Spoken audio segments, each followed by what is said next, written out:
माँ बेटा और पति यानी माता पिता और पुत्र, ये तीनों के तीनों सत्यनारायण की कथा पंडित जी से करवाई और आज सत्यनारायण भगवान प्रसन्न हो गए, आशीर्वाद देने के लिए पधार गए तुम्हारे गांव में। सत्यनारायण भगवान ने आकर के तीनों यजमानों से कहा कि आज मैं प्रसन्न हूँ, आशीर्वाद देने आया हूँ, मांग लो, फल प्राप्त कर लो। तो सबसे पहले भगवान ने मौका दिया महतारी को, माँ को। भगवान को लगा कि तुम्हारे थोड़े नंबर ज्यादा है, तुम ज्यादा मानती हो हमको, तो तुम पहले मांग लो। औरत ने काफी देर सोचा, मांगू तो क्या मांगू, क्या मांगू, क्या मांगू। फिर उसको अचानक ध्यान आया कि जो मेरा पति देव है ये मुझे अच्छी तरह चाहता नहीं है, और हमेशा पति ऐसा था, वो चर्चा करता रहता, तू अच्छी नहीं है, तू सुंदर नहीं है, तू बुढ़ी सी दिखती है, तू ऐसी दिखती है, तू वैसी दिखती है। तो उस लेडीज ने सोचा कि पति के मन भा जाऊं, मेरा पति मुझसे प्यार करे और हमेशा मेरी स्तुति करे, तो उसके लिए मैं सुंदर हो जाऊं, तो पति ऐसा कर सकता है। तो उस औरत ने नारायण से कहा कि परमात्मा मेरे ऊपर प्रसन्न हो गए हो, तो मुझे आप ऐसा करो, 16 साल की उम्र दे दो और बहुत सुंदर स्वरूप दे दो। तो भगवान ने तथास्तु कह दिया।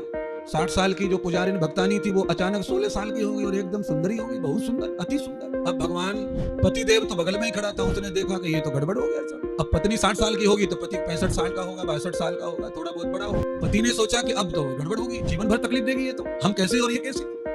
भगवान ने पति से पूछा, भाई तुमने भी आज कथा सुनी है, तुम भी जो चाहो सो मांग लो, क्या चाहिए। पति ने कहा, महाराज मुझसे प्रसन्न हो आप, तो मेरी इच्छा पूरी कर दो। भगवान ने कहा, बोलो क्या इच्छा है। तो पति ने निश्चय कर लिया कि ये इतनी सुंदर हो गई है तो ये बुढ़े के साथ रहने वाली अब नहीं है। बुढ़ा बोला कि भगवान मुझसे प्रसन्न हो, इसे कुतिया बना दो। भगवान ने कहा तथास्तु। बुढ़ी जवान हो गई, फिर अब कुत्ती बन गई। अब 14-15 साल का लड़का खड़ा था। भगवान ने कहा, पुत्र तुमने भी कथा सुनी है, अब तुम बताओ क्या चाहिए तुमको आशीर्वाद। पुत्र ने कहा, प्रभु अगर आप मुझसे प्रसन्न है तो मुझे आशीर्वाद में केवल एक चीज ही दे दो, मुझे पहली मेरी जैसी माँ थी, केवल मुझे तो मेरी माँ वापिस कर। भगवान ने बालक की भी इच्छा पूरी कर दी, जैसी भगतानी पहले थी वैसी बना के वापिस कर दी। जाते जाते भगवान ने कहा कि तुमने बहुत कुछ मांग लिया, पर मांग कर भी तुम्हारे हाथ कुछ नहीं आया, तुम जैसे थे वैसे के वैसे हो गए। तीनों ने फल मांग लिया, तीनों ने बर मांग लिया, पर कुछ हाथ नहीं आया। लौकिक संपदा, कोई जवानी, कोई सुंदरता, कोई कूच मांगता है, ये सब वही की वही है, इसको मांगो या मत मांगो, ये सब तुम्हारे लिए ही भगवान ने दिया रखा है। भगवान का होके भी भगवान इसे भोगते नहीं है, इसे हम और आप ही भोग रहे हैं, हमारे लिए ही भगवान ने छोड़ दिया है। और जो मुफ्त में प्राप्त है उसे भक्ति करके प्राप्त करना कहाँ की बुद्धिमता है।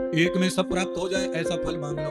एक माताजी जो है व्रत करती थी सोमवार का, बड़े दिन तक व्रत किया बुड्ढी ने, भगवान शिव जी प्रसन्न हो गए। बुड्ढी थी बड़ी गरीब, रहने खाने की भी सुविधा ठीक नहीं थी बुड्ढी की। शंकर बाबा ने, भोले ने कहा, देवी क्या चाहती हो बताओ, तुम्हारी भक्ति से मैं प्रसन्न हूँ। तो देवी माता सोचने लगी, क्या मांगू क्या मांगू। तो उसने कहा, ये भगवान बार बार तो देने आएंगे नहीं, एक ही बार आए तो एक ही बार में अपना कल्याण करवा लो पूरा। तो बुड्ढी अम्मा ने एक ही आशीर्वाद मांगा कि हे भोलेनाथ, अगर आप मेरी भक्ति से प्रसन्न हैं तो मैं मेरे बेटे के बेटे, बेटे के बेटे, बेटे के बेटे, बेटे के बेटे, बेटे के बेटे, बेटे के बेटे, अर्थात उसने 1000, 2000, 4000 बार बोला होगा ऐसा, बेटे का बेटा, बेटे का बेटा, कुल मिलाकर के 20,000, 25,000 साल तक का उसने डिमांड कर ली कि महाराज मेरे बेटे के बेटे का इतना बेटे का बेटा, मैं उस बेटे के पोते के पोते को अपनी इन आंखों से जवान होकर के सोने के घर में, सोने की थाली में खाते हुए देखना चाहती हूँ। भगवान भोलेनाथ बड़े हैरान हो गए, बड़ी चालू है, यूपी की तो नहीं है कहीं है? कहां से आई हो इतनी होशियार। बुढ़ी अम्मा ने खुद को जवान करवा लिया 10,000 सालों के लिए, और बेटे का बेटा, बेटे का बेटा कोई मरे ही ना, सबरे जिंदे रख लिए एक आशीर्वाद में। सोने का महल और सोने की थाली में नातू के पोते को, पोते के पोते को भोजन करते हुए देखना चाहती हूँ। शंकर भगवान ने वचन दिया तो पूरा करना पड़ा,